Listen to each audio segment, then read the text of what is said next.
All right, final time of the Sean Lewis Show, getting ready for senior night. This is Saturday night at 7:30 at Snapdragon Stadium. Grab your tickets, starting at $27. Go Aztecs.com. Support this program that is 8-2 and this senior class. Now, San Jose State, you touched on it last segment, 3-7 overall. It's very misleading. They've had games that have not gone their way. Yep. They've lost games that have been determined by one or two plays. And their offense at times has been elite, led by their quarterback who averages 350 passing yards. Their wide receiver core has been unbelievable. What type of challenge? You mentioned it, maybe comparable to Hawaii. Yeah. What are the challenges for your defense against this offense? Yeah, I mean, you hit on the big ones, right? I mean, the quarterback is an elite operator. He understands their system. I mean, that they've dubbed the spread and shred. And when they're hot, that's what they do to the defenses, right? They spread you out and they shred you by ripping the ball all over the yard. Their offense coordinator does a really good job. He's had a tremendous track record no matter where he's been.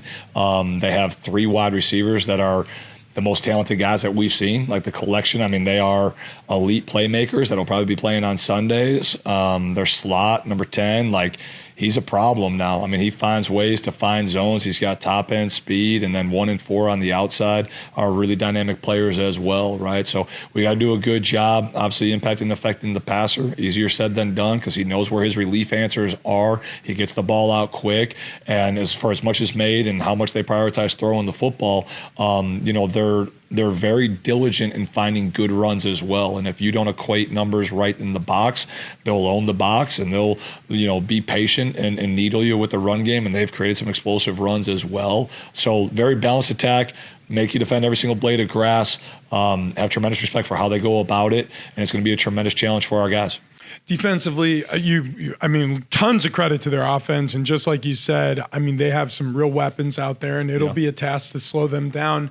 Defensively, though, not as good of a unit as their offense, but still, they have moments. And what specifically do you see on film that could present a challenge? Yeah, I mean, their front is really, really good. They have an elite nose that they play in base out of an Okie front, so he's usually in a zero and gives centers fit. So we got to do a good job controlling him. One of their edges, 45, does a really nice job in both the run and the pass in the 2-gap scheme that they play to be able to transition and own his responsibilities. And then both their inside linebackers, 1 and 9, are physical players, man, that come downhill and have, in the right way, like in a physical manner, remove guys from the game, right? Like whether it was actually, through clean hits and really good plays, or you can tell like wide receivers not want to go across the middle because those 2 guys are patrolling that space, right? And then they have an edge in 4, who's their rusher that they play all over, and they'll play multiple fronts, and their blitz package is really good.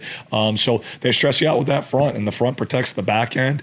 So again, there's a unique variable in that, okay, is the structure going to remain the same? What are going to be the tendencies of how they're going to play normal downs versus third down with a new play caller and all those aspects that we'll get to, dive into on Saturday. So make sure our guys are fresh, make sure our guys are recharged, make sure our guys understand the plan intimately for all the potential problems that will be thrown our way. And it'll be a great opportunity for us to go compete. You've had all these unique scenarios this year where there are changes with coaches or coordinators or quarterbacks, and you're facing it again. They've replaced their special teams coordinator and their defensive coordinator, and their current defensive coordinator was on your staff for a handful of weeks, right? Coach Bojay was on your staff just within the last 2 years. How unique is this? And to your point, they've played 10 games, but you're not necessarily sure the way he's going to install it compared to what they've done. Yeah, I mean, you can't write this script, right? Like it's been the consistent theme of the year has been, all right, change in the opponents in the prep, right? Whether it's quarterbacks, play callers, et cetera. Again, one of those life lessons, right? Like what's always going to happen? Change is always going to happen, right? So, we talk all the time with our guys that we want them to be disciplined, problem solvers, right? In all that we do in all phases of the game. So again, going back to how our staff teaches and all the, different pictures that we've seen, whether it's how we've competed against one another, Aztecs in the spring or through training camp. Like we're very multiple in all that we do and the way that we can play offensively and how we can play defensively. And we've seen, going all the way back to Stony Brook, like they were a 3-down structure. And so we've seen this structure of defense and, it's different than how Sandhill plays it, but the jerseys changed, the coordinators changed, the logos on the field changed a little bit, right? But like there's still only 11 of them over there and there's still only 11 of us. And as much as we all think that we've like reinvented this game, like those 11 pieces have to play together. Like you got to set an edge defensively, you got to be gap sound, and you have to play with relentless effort, right? And so I know Bojay's going to have those guys disciplined in that way. There was a reason that I retained, was very impressed with the work that we did. He's really, really cerebral, and he understands this scheme, right? So I think that he's going to go in and, okay, hey, blow it up, and it's going to be completely different for these last 2 weeks than what they've done. I don't think so, right? Could he do that? Absolutely. Cool. Let's go get it on, right? But you gotta study the whole season to know, like, okay, what are all the tools that they have in their toolbox? And then as we get into it, like, okay, what's the plan that he put together? What tools did he grab that he thinks he's going to use to defend against us? And then, again, that's where we got to go to work, right? So there's going to be a lot of problems that get solved, and there's going to be a lot of great coaching that happens come Saturday evening at Snapdragon. So get your tickets. You're going to see 2 elite teams, 2 elite staffs that get after it in a really, really highly competitive game, again, where we get to defend our home and honor our seniors. How do you, when you're going against an odd front or what you're calling an Okie front, with a 2-gap defense, and this may be getting a little into the weeds for some people. I can't help myself. Come on.